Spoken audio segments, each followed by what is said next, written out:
Welcome to the Grow Your Business and Grow Your Wealth podcast with Gary Heldt. Gary is an expert in helping business owners put together a plan that will provide a better future for their businesses, themselves, and their families. On the podcast, Gary interviews other professionals who share his vision, and together they share secrets and strategies any business owner can use to build a better financial foundation for your business and your life.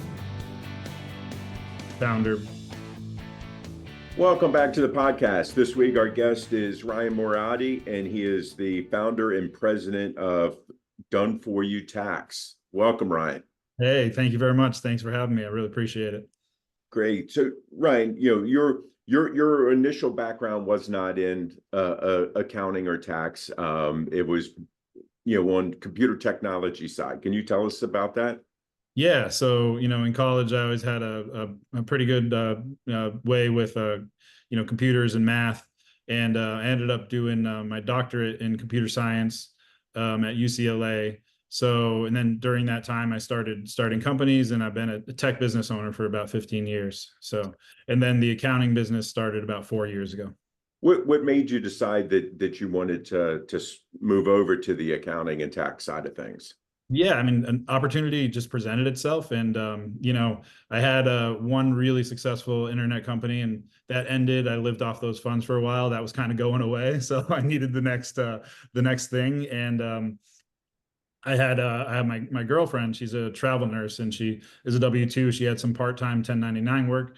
She didn't know that she could, if you have a W-2, you have a 1099, you're able to really take some deductions, and she didn't even know she could take any deductions. So I helped her with that. She posted about it on Facebook to other travel nurses, and like 30 people were interested in like how to do it. So I said, we need to sell these people accounting services. So I hit up my CPA, the first year. He did fulfillment. I gave him 70% of the revenue. I did sales and client management. And then second year, we brought everything in-house. The third year, we started building software. And now we're on our fourth year. We have over 800 clients, and we're rocking and rolling. So, yeah. So that's awesome. Yeah. Now you've done some other things with Facebook and memes. Tell us about that. Yeah. So my first company was really successful. I had from other work I'd done, I was in the media space for a while. So like entertainment, and I had a 1 million person Facebook page. And I discovered if I posted links to this Facebook page, just to my website, just a website that I built, like here's some tattoos gone wrong, or celebrity now and then, all this kind of clickbaity stuff. I can make 6 figures off this one page. So I did that for a little while, but I'd make less and less money because Facebook algorithm and all that kind of stuff. And I looked around, there's all these other Facebook pages that could be making $30,000 a year, $20,000 a year. I'd platformed everything for myself, so I'd basically made it so that it was automatic. And so I got these people to sign up. I ended up with 200 or 300 affiliates, sending traffic to my website. And then I started selling traffic to like the Chive, College Humor, Bustle. Nice. And so I basically ended up with an ad network on top of Facebook. And the cool kind of stat from that is from Facebook to these partner websites, to these goofy, articles, I directed 4 billion minutes of people's time, right? Paid out my affiliate over $7 million. My affiliates over $7 million. So it was a pretty big business. And then one day Facebook just kind of ended it. So yeah. And I felt like there was more for me out there than memes. So I didn't mind too much when it ended. I was ready to do something new. Yeah. Yeah. What do you have anything else that you got in the coffers that you're going to bring out soon, or you're going to stay in the accounting and tax side here? No, the market cap here is insane. You know what I mean? And there's just so much opportunity. I just foresee working on this with laser focus for the next however long. Yeah. Right. So tell us some more about Done For You Tax and kind of what you guys are trying to do in helping business owners. Yeah, so our target market is kind of like something the other CPA firms don't really have that much interest in, which is very small business, 600,000 and under. So like the solo entrepreneur who's a 1099, insurance salespeople, a lot of digital marketing agencies we have, and these are these smaller businesses are it's not like most CPAs. This is not who they're looking to work with. You know what I mean? So and then for these people, the normal CPA prices just don't make sense. You know what I mean? So what we do is we do it for about a third of the cost of normal CPA firms. So we're running bookkeeping for like from $97 to $147 a month for people in that revenue bracket, right?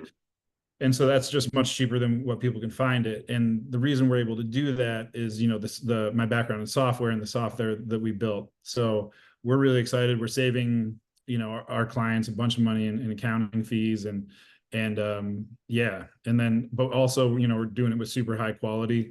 So people say you can't be the fastest, the best, and the cheapest, but you know, we turn around bookkeeping in 24 hours when someone signs up. We get there if they want their 2023 or the 2024. We turn it around in 24 hours. Meet with them on the phone. We have it wrapped up by the next day, most times, right? And then also, you know, the way our process works, because we meet with them on the phone, we literally want to meet with them until we're 100% confident in the books, and they're also 100% confident in the books. So it's just real high quality work that's supplemented by computers, and we pass those savings on to our clients. Now, you know, your company is based out of Puerto Rico now. So I'm like half year in Port St. Lucie, half the year in Puerto Rico. So right now it's still based in Port St. Lucie, Okay. but I have a Puerto Rico entity that does consulting for it. Yeah. Gotcha.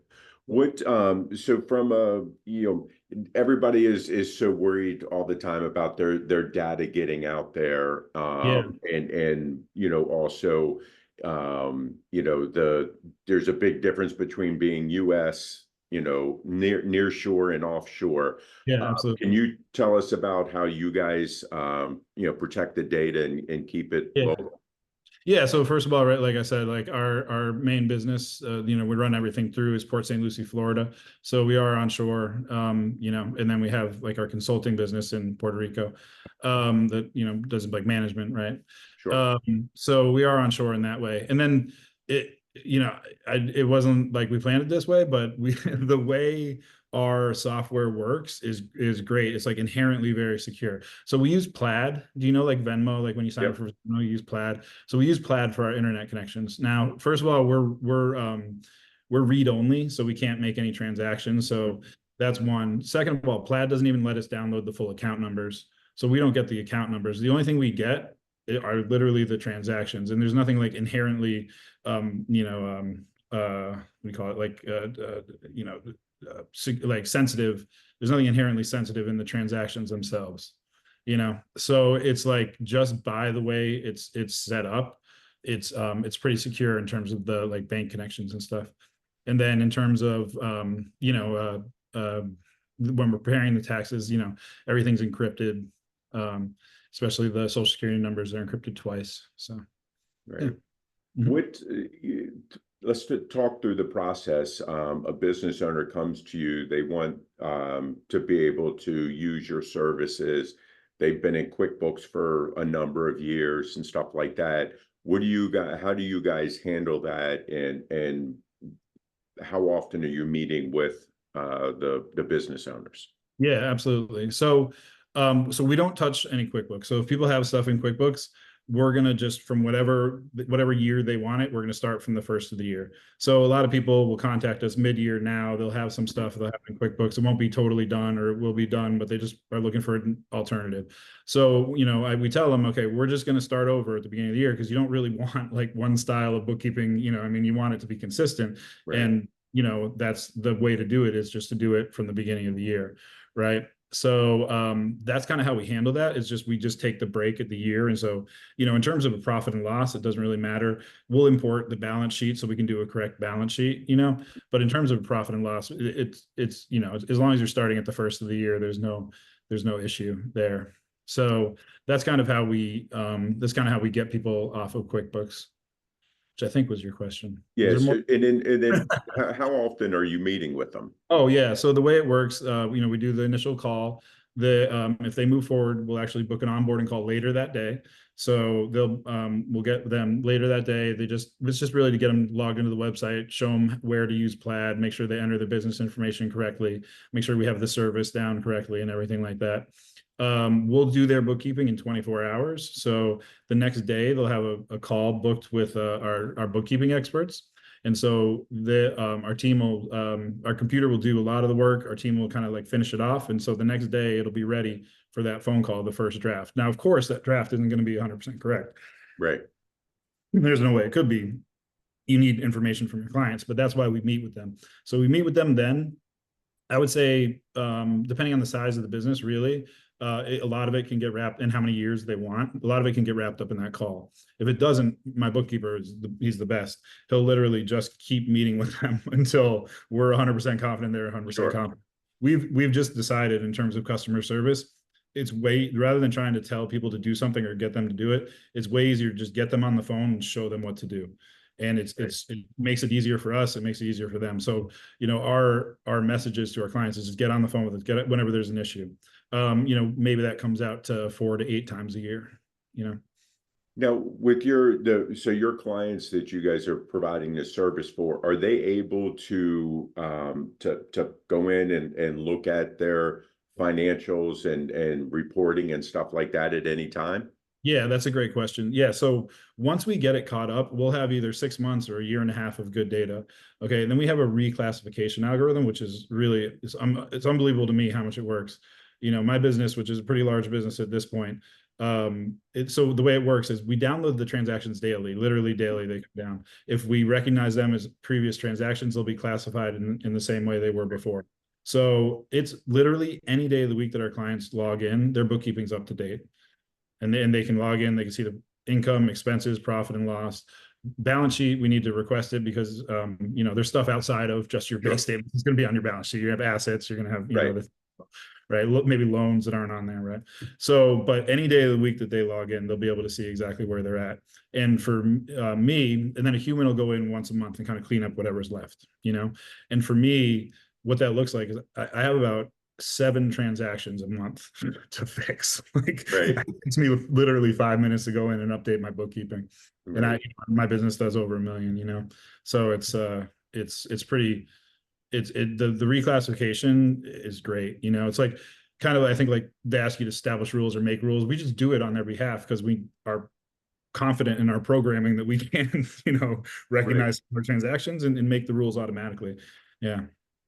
Now, so if I'm using your services and I need to invoice somebody or things like that, am I able to do that in your system, or do I need to have some external system to be able to do that?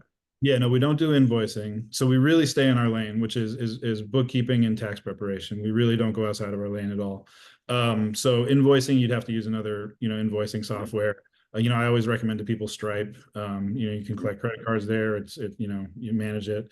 And then like payroll, we don't do payroll. So, these other, and then we don't do any of the making sure that their LLC is in good standing with the state. We don't do any kind of the registered agent kind of stuff, So we're really staying in this lane, just so we can focus on this and make sure we're doing a great job on it. Yeah. So yeah, you would need, if you were working with us, you'd need to have some sort of other invoicing. And, invoicing, people think invoicing needs to be tied to bookkeeping. I mean, that is the case if you're doing accrual, but we only take on cash basis accounts. We don't work with accrual. So they don't need to be the same. So like people are coming from QuickBooks are often confused on, wait, but you don't have the access to the invoices. Well, we don't need access to the invoices. We just need to know the money, how much money came into your account. You know what I mean? So yeah. And there's adjustments like Amazon, they'll take their fees out first and then deposit money in the account. So, when people are working with us with, like, if they're an Amazon seller, their profit and loss is correct. So, in terms of the profit, but, we don't have the full revenue. So at the end of the year, monthly, we can, pull in that data and recalculate it, but we don't sync to any outside systems. It hasn't been necessary. And like, we try to keep it, in order to provide great, easy service for everybody we work with, we're pretty picky about who we work with in terms of it just needs to be straightforward. Now, are there any industries that you guys don't want to deal with? Yeah. So there are. So real estate, we up to 3 properties, beyond 3 properties. Each property needs its own profit and loss, right? Sure. So, beyond 3 properties, we're like, it can get complicated. Generally people don't have 10 businesses, but people easily have 3 properties or 10 properties, and Right. just with our software, it just gets complicated. So, and there's also more to do at the end of the year, wrap up stuff for properties, like insurance, and there's just more to do. So we avoid more than 3 properties. We generally don't take that on. Restaurants, full service, we do like sandwich shops, like full service restaurants. It's just we haven't had good luck with the owners, and like we just haven't had good luck. So Right. if you have a few bad in a row, you kind of are like, okay, that just doesn't make sense. And honestly, in my opinion, restaurants need kind of their own chart of accounts that's like specific to them. And then the other thing is we don't do job costing. So about 50% of construction people that call me, we can't help. Right. There's people that do small jobs throughout the year. So job costing is just breaking the expenses and the income by job. So if you're building 4 houses, this makes a lot of sense, right? You need to know if you're making money off one. Exactly. You need it. But if you're doing, I don't know, 26, handyman jobs or kitchen renovations or just something that's smaller, and you don't need that, then, we can work with you.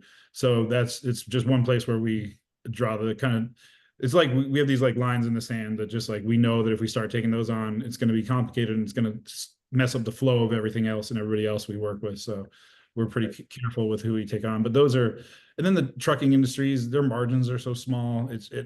They're not the best clients. No offense, but it's just they just haven't. But that's good though that you guys have an idea of who you can work with and who you can't work with, and then you're sticking to that. So then that way you're not bringing in a company that isn't going to be serviced properly. Yeah, exactly. Exactly. I think that's important because yes, a lot of times people say, yes, I'll take on anybody, but then you can't properly service them. I mean, I agree with you. Restaurants, because of their margins and their things like that. I mean, they need to make sure that they have a good system that they point of sale system that they should already have to be able to help them. And there's a lot of cash floating around there you don't want to deal with, you know what I mean? Yeah. It's even if they had a full-time accountant working for them, it's difficult to keep track of everything, that's for sure. Where do you see, I mean, you have the accounting and the technology side of things here. Where do you see the technology side going here in the next 5 years or so? Yeah, no, that's a really interesting question. I think that there's like a personality, and there's a connection to your CPAs it's a lot of people are never going to change. A lot of people, they're always going to find someone local to work with, but I think in general, there's just to be able to do what we do for people and to do it in a simple way, like we're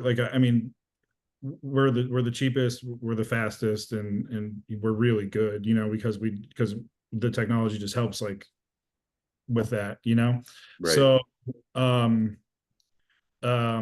like that, but there are people that are never going to work with someone online, Sure. And so I think there's I think certainly for us, there's an opportunity to grow and to get a lot of new clients and kind of ride this technology wave. And I think the bookkeeping, for us, the bookkeeping and the tax preparation, because we have ways to automate that as well. I think it's going to be about 95% from where we started, which was taking information through emails to where we are now. We've automated, over 90%, we're going to get it down to, just a small sliver within a couple of years. Yeah. So, I think that there's, that part of the industry. I think there's gonna be more and more people like us who are doing this. Yeah. Right. So you guys also are doing tax work. So obviously the bookkeeping lots of times goes hand in hand with the tax. Not always, not everybody who does bookkeeping does tax, or vice versa. Tell us about that and how you guys kind of handle that. Yeah, so I mean, tax prep is certainly more resources are there. It's just there's more work, right? So we have two CPAs on staff that review every return, they sign every return, right? We want to keep the quality of work high, which is why Sure. we hire the CPAs to do that. We again, it's we're going to take all the information through the portal. I mean, from like I said, from collecting information through email to where we are now, just taking the information through the portal has been about 70% of the work, and then also, every year we chisel down those questions, get them even fine, more fine detail, exactly what we need, asking them exactly correctly. So, it's once we have that, we have some automations to create part of the return. Sure. And then from there, right now, there's still like a human factor of like entering information, verifying the return, making sure all the right boxes are clicked and stuff like that. Again, I'm hoping to reduce that time by about 66%. So, right now, let's say it's 100. I'm hoping to get it about 66%, but I mean, there'll still always be time on tax preparation. It's just, it's one of those things that it requires more time, more effort, and you're reading docs, reading 1099 divs, Right. all that stuff. Yeah, yeah. I mean, the OCR is only, so good, Yeah, and there's mistakes made. You still have to have that human, yeah, overseeing it to make sure that everything gets put in right, for sure. yeah, absolutely, absolutely. And then the tax programs is what we found they're a monster to use. You need someone a little bit specialized, but it's also a deterministic process in a lot of ways. You know what I mean? So we're trying to bridge that gap between just entering the information on our own site and then getting that to produce into a return in an automated way, because that's going to be less mistakes, and there's going to be you need less talented people to Right. enter information in if you have all the rules of how you like to prepare taxes coded in. Mhm. Yeah, yeah. So now, somebody who's working with you, do you guys offer them, other tax strategies and things like that for their businesses and them individually? Yeah, so it's just kind of an add-on to our clients. Like, we wouldn't go up and sign a tax strategy client. Again, I think a lot of it has to do with how we're kind of picky about who we work with. But Mhm. like, without tax strategy, I don't think you're offering a full service. Right. Because like you can eliminate $40,000 in someone's taxes. So I really wanted to offer that. So we do it. We reach out to our clients who are paying more than say $15,000 in taxes, and we offer a service. It's a one-time payment, and it's we kind of do a deep dive into what they have, and then we go over kind of the tax strategies that would help them. Yeah. Right.